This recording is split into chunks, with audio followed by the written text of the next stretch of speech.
Do that one dance, baby. That one dance. Salam sejahtera buat kita semua. Perkenalkan, nama saya Inida Meria Baruhutasoid dari Fakultas Ilmu Komputer, Prodi Sistem Informasi semester 5A.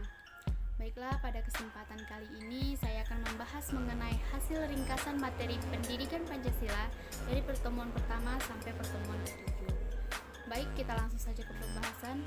Di pertemuan pertama membahas mengenai pendidikan Pancasila atau pengantar pendidikan Pancasila, di mana pendidikan Pancasila memiliki konsep dan urgensi. Dalam perjalanan sejarah bangsa Indonesia, nilai-nilai Pancasila sebagai pandangan hidup bangsa sudah terwujud dalam kehidupan bermasyarakat sejak sebelum Pancasila sebagai dasar negara dirumuskan dalam suatu sistem nilai. Alasan diperlukannya pendidikan Pancasila yaitu pendidikan Pancasila sangat diperlukan untuk membentuk karakter manusia yang profesional dan bermoral.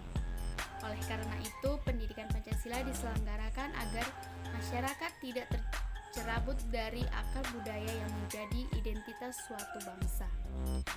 Lanjut ke pertemuan kedua. Di pertemuan kedua yang membahas mengenai sumber historis, sosiologis, politik pendidikan Pancasila. Pertama, pendekatan historis yaitu mengenai sejarah. Mengapa membahas mengenai sejarah? Karena sejarah memiliki fungsi penting dalam membangun kehidupan bangsa. Kemudian sosiologi. Sosiologi dipahami sebagai ilmu tentang kehidupan antara manusia. Politik, salah satu sumber pengayaan materi pendidikan Pancasila adalah berasal dari fenomena kehidupan politik bangsa Indonesia.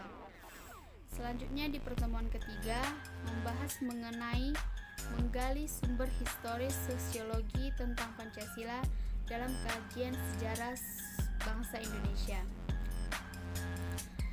Yang pertama yaitu sebagai historis Pancasila, memiliki bagian yaitu adat, istiadat, kebudayaan, dan agama. Yang kedua, sumber sosiologis Pancasila, memiliki bagian yaitu gotong royong dan toleransi. Kemudian di pertemuan keempat membahas mengenai menelusuri konsep dan urgensi Pancasila dalam arus sejarah bangsa Indonesia. Yang pertama, periode pengusulan Pancasila. Yang kedua, periode perumusan Pancasila. Yang ketiga, periode pengesahan Pancasila.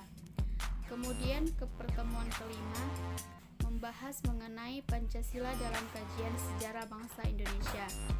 Yang pertama, argumen tentang dinamika Pancasila dalam sejarah bangsa. Yang kedua, argumen tentang tahap-tahap Pancasila dalam kehidupan berbangsa dan bernegara. Kemudian ke pertemuan ke-6 membahas mengenai Pancasila sebagai ideologi negara. Istilah ideologi berasal dari kata idea yang artinya gagasan, konsep. Ideologi diartikan sebagai cara berpikir seseorang atau suatu golongan. Kemudian di pertemuan ke-7 masih membahas mengenai Pancasila sebagai ideologi negara. Ada 3 dimensi hakikat Pancasila sebagai ideologi negara, yaitu dimensi realitas, dimensi idealitas, dan dimensi fleksibilitas. Mungkin demikianlah hasil rangkuman yang bisa saya sampaikan. Lebih dan kurangnya saya mohon maaf. Terima kasih.